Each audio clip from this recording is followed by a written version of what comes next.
پیارے بچوں، باجی سمرین کی طرف سے خوش آمدید۔ آپ سن رہے ہیں دلچسپ کہانیاں۔ آئیں آج کی کہانی سنیں اور لطف اندوز ہوں۔ اکن، یشوا 7واں باب۔ زمانہ طالب علمی، چلان۔ زمانہ طالب علمی، حصہ 3، چلان۔ خوشی منائی گئی، ہتھیاروں سے نہیں بلکہ خدا نے شہر کی دیواروں کو گرا دیا جب انہوں نے نرسنگیں بجائی۔ اسرائیلیوں کے ساتھ خدا تھا، اس لیے وہ جلد ہی سارے علاقے کو فتح کر لیں گے۔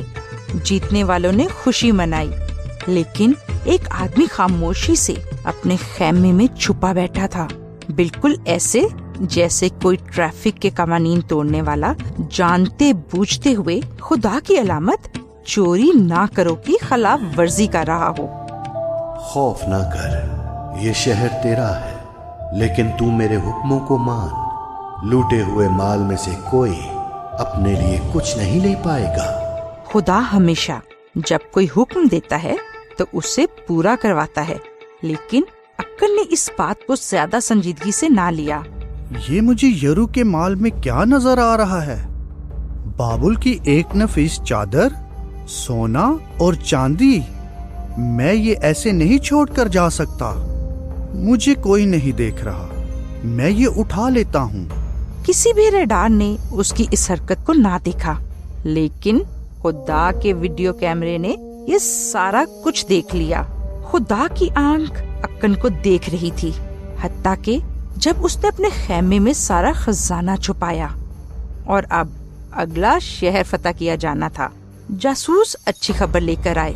یشوا، آئی ایک چھوٹا سا شہر ہے، 3000 فوجی اسے آسانی سے ہرا سکتے ہیں۔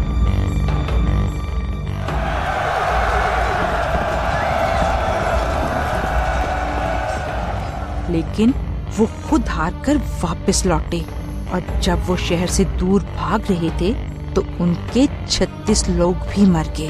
یشوا خدا کے آگے رویا۔ اے خداون، یہ کیوں ہوا؟ تو نے ہماری مدد کیوں نہیں کی؟ خدا نے اس کے سوال کا جواب دیا۔ تم غلطی پر ہو، کسی نے چوری کی ہے، پہلے اس کو درست کرو، تو پھر میں تمہاری مدد کروں گا۔ پھر سب کچھ ظاہر ہو گیا۔ اکن نے اپنی غلطی قبول کر لی۔ ایک آدمی نے گناہ کیا اور باقی سب کو بھی مشکل کا سامنا کرنا پڑا۔ ایسا اکثر ہوتا ہے، جیسے کوئی سرخ روشنی کو دیکھ کر بھی گاڑی چلاتا رہتا ہے اور کسی کو ٹکر مار دیتا ہے اور ان کو بھی ہلاک کر دیتا ہے۔ ٹریفک قوانین توڑنے والوں کو جرمانہ ادا کرنا ہوتا ہے، لیکن ہم خدا کو جرمانہ ادا نہیں کر سکتے۔ وہ راست باز خدا ان لوگوں کو موت کے حوالے کرتا ہے جو اس کے حکموں کو نہیں مانتے۔ اکن کو بھی پتھر مار مار کر ایک اجاڑ وادی میں ہلاک کر دیا گیا۔ اب دھیان سے سنو، راست باز خدا محبت کا خدا بھی ہے۔ جو سزا مجھے اور آپ کو ملنی چاہیے تھی، اس کا جرمانہ یسوع نے ادا کر دیا جب اس نے صلیب پر جان دے دی۔ اگر آپ کا یسوع پر ایمان ہے جو آپ کی خاطر مرا اور پھر سے جی اٹھا، تو خدا آپ کا چلان بھی پھاڑ دے گا۔ اچھا بچوں، اب باجی سمرین کو اجازت دیں۔ خدا حافظ۔ مزید معلومات کے لیے آپ ہمیں اس ای میل پر رابطہ کریں، دلچسپ کہانی @gmail.com DILCHASP KAHANI @gmail.com۔